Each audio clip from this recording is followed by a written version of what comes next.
You are comfortably zoned with the Zigzag Man in Alameda, California, pushing on the doors of life marked pull and fighting the unholy trinity as we go. Big business, organized religion, and government.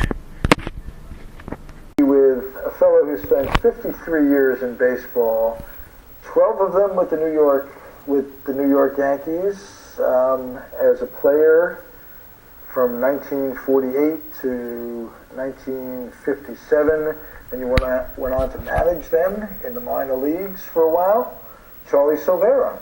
Nice to meet you, Charlie. Yeah. Actually, I played a year with the Cubs. 57 was a year that I was sold by the Yankees to the Cubs in the winter of 56. In fact, I was living in New York, and I was home. And a fellow from 42nd and Broadway, a friend of mine, had one of those hot shops down. I said, hey, you just been sold to the Cubs. They didn't have the courtesy to call me. To call you. That's no. From working. But anyway, it was great. Now I was there with the best, for the best of times. Wonderful years. Right. There's a recent book that came out that cited that 12 players that played from 1949 to 1953 when the Yankees won 5 consecutive world champions. Right. Tremendous years, and you were one of those players. Mickey wasn't. Mickey came in. No, he came in 51. You were telling me he was your roommate. Yeah, briefly. In 51, my roommate Joe Collins had a bad leg, so they had me room with Mickey. So I was a sort of a veteran then, and he's a good guy, and we're still the best of friends, and had a lot of fun with him. That's wonderful. The biggest point in your career basically was the transition between the days of Joe McCarthy to Casey Stengel. Not the biggest point in your career necessarily, but a very significant point in Yankee history.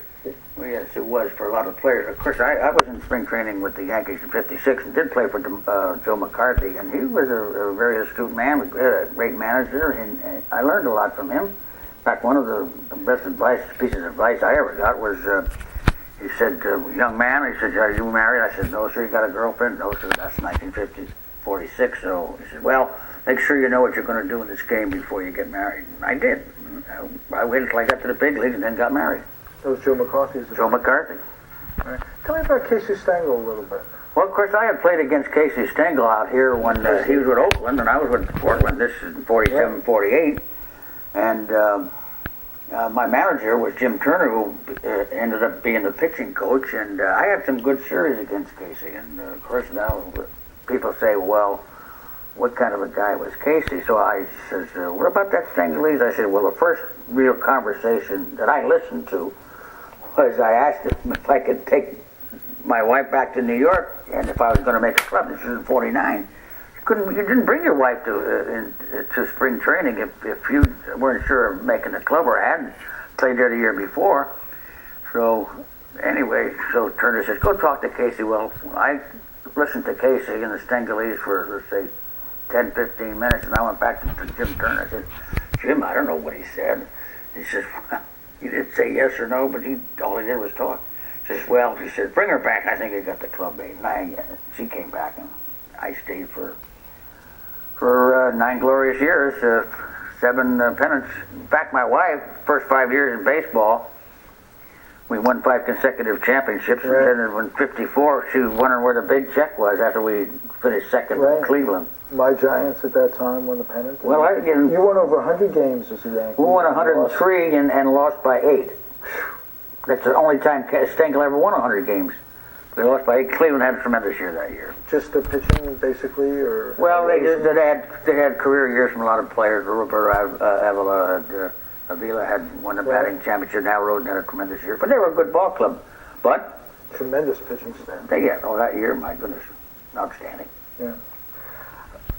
What are some of the misconceptions that people carry on through the years of those Yankee teams?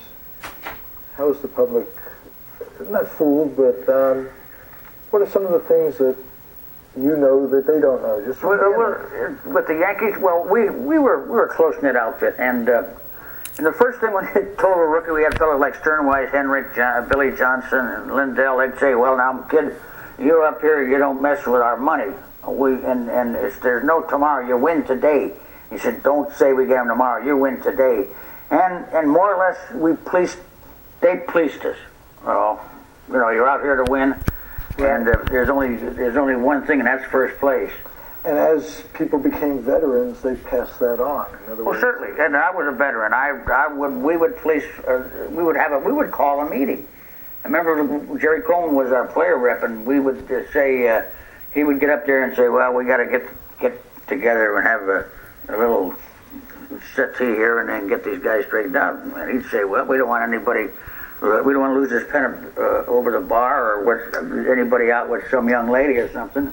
And they'd point fingers at some of the younger guys, And you were out late, so-and-so. And boy, and from then on, it was no contest. How did the Yankees adjust to losing DiMaggio's leadership? Did Casey come in and kind of take over the team at that point? Casey was, it's in that book here, that he was smart enough to let things roll a little bit, and he knew that there was the people that played for McCarthy, and of course Casey didn't have that great reputation as a major league manager. Been a winner not in the major leagues, no. And so he just and his platooning, that didn't make a lot of people happy. Right. He always had somebody mad at him. Oh yeah, surely. And then, that's one of the things he really had to cope with, and I think he did a tremendous job. He used to say, after we had won a few pennants, he said, "Yeah, you guys might not like me very well now, but when you get your World Series check, you might like me a little more." Right. And that was true. And they did. And they did. Looking back. And I think looking back now, if you go to an old timers game, we talk about it, and the players will say, "Well, he wasn't a very dumb guy after all. He was pretty smart, wasn't he?" He did get a lot out of players like Woodling and Bauer. Well, I know he always had them mad. And of course, he played with 3 first basemen. He had Collins and Mize and even Johnny Hopp one year, and they Scouring. And then he hit against different pitchers in different towns, and so. Did it always make sense what he did? No, there were times. I remember one time that in Detroit, with Jackie Jensen had hit the 2 home runs, and he took him out for a pinch hitter. The next time he says, "Well, the law's against." Averages against Jensen for hitting 3 home runs, and I think Cliff Mace came in and pinch hit for him, hit a home run, stuff like that. He had a lot of hunches. He played some hunches. I digress a second. Let's talk about Jackie Mason. Jackie Mason was a Cal star. Jackie Jensen, not Mason. No, Jackie wasn't a comedian. Jackie Mason. Did I say that? Didn't I? That's all right. This is on natural. Jackie Jensen. Tremendous. Came up a Yankee, isn't it? Right. He played at Oakland here and came up with Billy Martin in 1950. And I got to be real friendly with Jackie. In fact, I used to babysit his first daughter, Jan.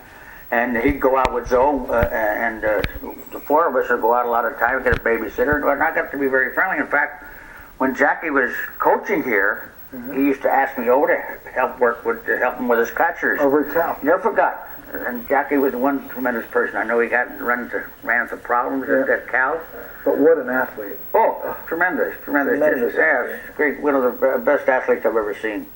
Okay.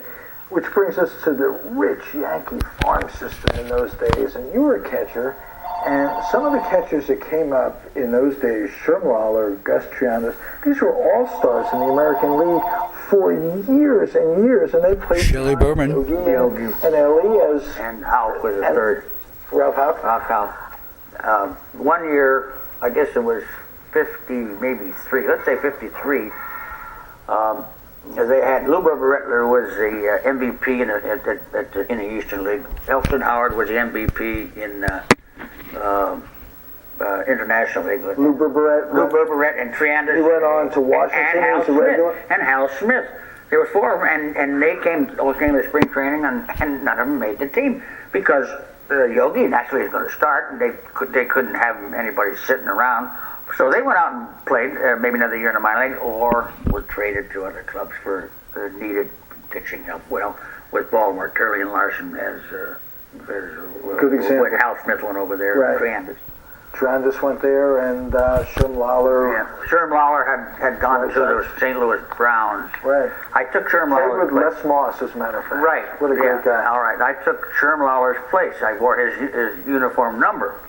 But it's in that book about how many, what we call Yogi rejects. We're not selling the book, but well, put it up there. It's a good book. There's the book. It's called the October 12. It's about the 12 of us that were on the 5 consecutive World Championship clubs. And in fact, there was only 8 of us that were there for every day. Joe Collins was recalled in '49. Mize came over from the Giants, and of course Jerry and Coleman and Bobby Brown had to go back to for service during the Korean War. Okay. But I'm sure they'd have been there. You started out your first year, after your first year in baseball, you went into the service yourself. And you spent 3 years. I spent 3 years in the service. Jerry Coleman and I broke in together. We're both from San Francisco, both natives. And we went back to Wellsville, New York in the Pony League with another fellow by the name of Bob Cherry. We were at 17 going across country. And it was great. Came back. I went into service. And then I'm playing with DiMaggio and Red Ruffing and. Did the service prepare you for any of it? Well, it did. It was wartime, but we were ball players, so we played ball. And but prepare me, my goodness, like I say, here I'm playing with major leaguers after only 3 months of minor league ball. Oh. And sure, it prepared me for baseball, prepared me for life. Well, got to know, meet people from all over, and then I would look at other people and say, other catchers in the service, and say, that fellow played in the big leagues. Boy, I can play in the big leagues. You know, I'm better than he is, and that prepared me. I say, I'm going to make it. We're talking to a man who played behind Yogi Berra for what, 8 years? Yeah, it's 9 years actually. These other catchers are going on. Some of them tremendous careers. Lawler had a wonderful career. Triandos, Hal Smith, right. Berberette. Now you were making the World Series money, and you were able to sit and not let your ego get involved. You didn't complain. You weren't bellyacre.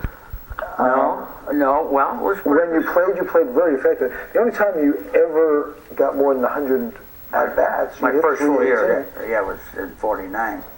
But after the first couple of World Series, I said, this isn't bad, and so. That's a great attitude. Well, you were with New York, you were with the winner.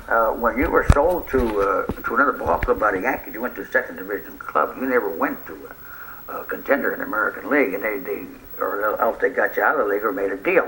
Well, I was always figuring I was going to be in a deal, but I was the perfect backup for Yogi because I was a single hitter. I hit for pretty good average, and I could play catch and throw, and but I was there. That's just, and I realized when other players that come up and said, their ego, I want to play first string. Well, my goodness, who's going to take Yogi's job? So they say, well, you're a pretty smart guy hanging around there. And I said, I realized I was in a pretty good spot. You saw Campanella a lot in the World Series. Right. Could you assess the two, Yogi, Campy? Well, let's see. Campy, they were pretty much alike. You come down, Yogi doesn't get the credit that he should. He didn't want to catch. That's one of the reasons that I would recall, because he was playing the outfield, and I recalled in '48. But Dickie came along and he said, "Well, you're gonna be a catcher, and that's it. You got the job."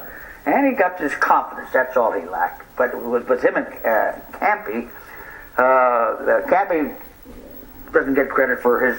He was a good defensive catcher. So was Yogi. And Yogi's an adequate thrower, maybe a little better than adequate. Of course, he had power in Yankee Stadium. Campy was tough in Brooklyn. They were both leaders. Yogi would interrupt our meetings about certain hitters, and he'd say, "Well, you can't pitch this guy high anymore. You got to pitch him low. He's looking for that ball."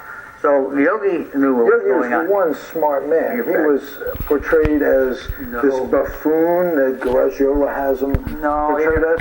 He was no buffoon. He didn't have much schoolhouse, we used to say, but boy, he knows what's going on. He could tell you who the roller derby champion was in 1940. He was a great man. He's still one of my closest friends. And we enjoyed ourselves. That's what the camaraderie was. You know, I used to kid him. I said, "You had to play hard because you saw me sitting there in the bullpen," and he laughed. But this is, like you say, the club. We were talking about it the other day with some people. We never had that down there fighting among themselves. We never had any physical, really. Well, people to shout at each other when you're together for 6-7 months.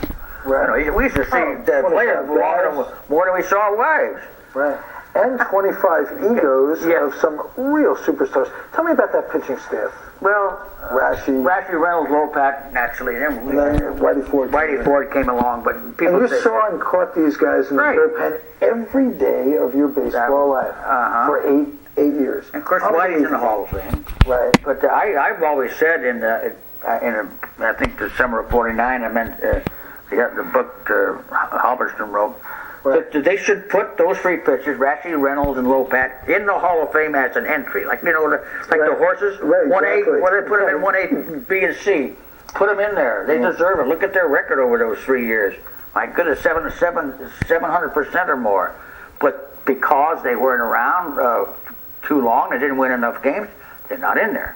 Why can't you put them? And their careers were shortened by the service. By the service, surely. So that changed an awful lot. When you look at career numbers back then, DiMaggio lost years and years. Ted Williams lost years. That's right. Years. Tell me about Ted Williams, a visitor that came into Yankee Stadium. Well, he was feared more so in Yankee Stadium than Boston because that's short closest. But you could pitch around him a little bit in Yankee Stadium because most of their power was right-handed. See. But Ted, he was there. Boy, I'll tell you, he was something else.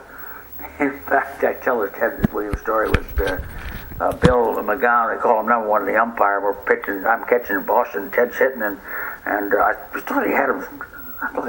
We had him struck out tonight. Gee whiz, Mac! He never turned around to McGowan, and the umpires. And he says, that was a pretty good pitch. He says, throw the ball back, you Bush SB. He says, they came to see him hit, not you catch. But he was, you could hear him on the on-deck grinding that bat, you know. And if you backed up first base and you came back, you know, and there he was. He's in the box already. Let's go. He's waiting to hit. Yeah. And you're Brooklyn people, you know. I mean, you're. I don't know. You were Yankee fan. I was a Giant. That's Giant fan. You said. That's okay. We used to play the Dodgers. We'd play them every year, except the 1 year you played the Yankees or the Giants. But we would play them. 2 or 3 times in Florida, then three times before the season started. Right. And then we'd play them in the Maris Trophy game. So we would play the Dodgers almost about 3/4 of the games that we played the other American League clubs. You didn't play the Giants much because they trained. No, they trained in Arizona. Right. But you know, the trade that never came off, and I think about that a lot, is the Ted Williams for Joe DiMaggio. Yeah, how would that affect it? Yeah, I mean, how do you think things would have changed? You know, it's hard to say. I think they'd have both. They'd both said, well, whatever. I'm sure Ted would have hit more in Yankee Stadium, and Joe would have hit more home runs in Boston. Because left field in Yankee Stadium was just, I used to call it the Mojave Desert, or what they had a name for it. I can't remember. I didn't worry about. I have no power, so I didn't worry about hitting them out there. So no, I think. They both would have ended up great. Yeah, I guess it wasn't. They had talked about it, Yogi and Topping, I guess, you know, earlier.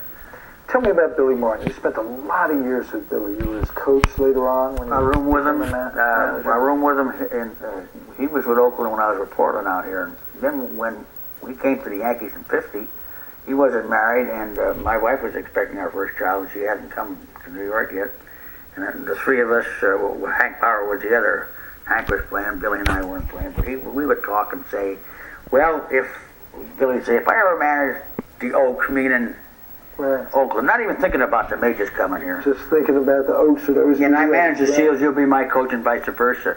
And by God, and when he got the job at Minnesota after he cleared up the problems he had with belting Brewer and breaking his jaw, when he got the job, he called me, and that was... well, let's see, that was '69, so we're talking about 19 years after he made that promise. And I had that promise with my friend Len. Len, if I ever managed the Giants, or the Mets. You're my bench coach. So that's No, he's loyal.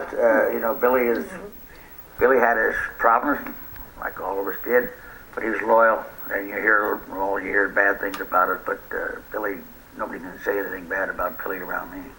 You were his coach in Minnesota? Minnesota, Detroit, and Texas. Okay. And then when he helped me get the job at the Yankees and with Oakland, I was with Oakland too. And wherever he went, he got fired, and I got fired a minute later. But I got hired a lot too. You got hired a lot. That was the good news. You never went on to coach in the Yankee Stadium division? No, I had because I had taken my pension after we got let go at Texas, and he never really. He wanted a younger fellow. I was getting a little too old. Everyday grind throwing. Were you here for Billy Ball? I was here. I was working for Billy then. I was a minor league catching instructor. Yeah, I was here. Yeah. So did you work with Marv Grissom at all? Yeah, in spring training. He was only there 1 year. Marvin didn't really care. I guess he didn't like being away from home after all the years he had, been not doing that. No, but we had a good family. Billy taught the people here how to win.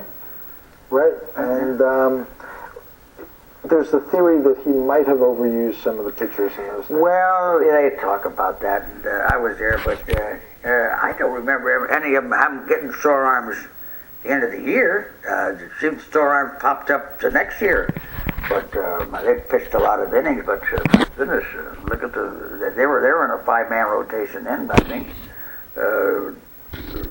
How about the four-man rotation and all of the guys pitching 300 innings? Right. How about the guys that pitched 300 innings, Warren Spahn, year after year after year, and would never hurt? Now think about this. Nobody had ever heard anybody say anything about the guys in the bullpen warming up day after day. Don't you think that attaches their arm? Right. But they're throwing. But there's been a lot of controversy in that, and maybe some of it had to do with that, but I don't think all of it had to do with that. He got him let's say he got him big salaries. That's for sure. Billy went first class. They won. Billy upgraded the scouting too. When another scout, we were making twice as much of any scout in baseball. Tell me about scouting. You spent the last 20 some odd years of your career scouting. Well, I don't know if I've been. Yeah, I was a scout after I got through playing and managing the Yankee chain. I scouted for. I scouted 8 years with the Washington Senators. Oh, I didn't know that. Oh yeah. Then I went back as a coach for Billy, and then I went back with the Atlanta Braves, and I scouted for the Braves. And for Milwaukee, and 3 years with the Yankees, and my goodness, so all in all, I've got over 25 years scouting. How has scouting changed since the free agent system that came in 1965? I mean, the draft. Oh, it trained it tremendously, because you used to be able to zero in 3, 4, 5 guys, sit with them, get to know them, maybe buy them a glove, pair of shoes. But now, the personal scouting, getting into contact with the player and his family, doesn't do any good anymore, because you don't know whether you're going to get him in the draft or not. That's hurt baseball, though, because you're bringing people in that you really don't know, into the baseball system, that you really don't know much about, or as much about as before. Yeah, I think that the scouting now is tougher, because you have to get all these names down. Let's say you might have 20 names of people you want to, how high you rank them and everything else, and you got to do a lot more. You got to go in and give them eye tests and stuff like that, and find out a lot more things. The money is always involved too. They want this and that, and so that gets too deeply involved. The people, you sold yourself and your organization. You sold yourself a lot. You've had all these years in baseball. Would you do anything differently? No, not a thing. I feel that I'm the most fortunate man that ever lived, playing in New York, playing behind a Hall of Famer, and being a member of 7 pennant winners and 6 world championship clubs. My goodness, how can anybody ask for any more than that? Nice interview, Charlie. Thank you. All right. My pleasure. All right. Thank you.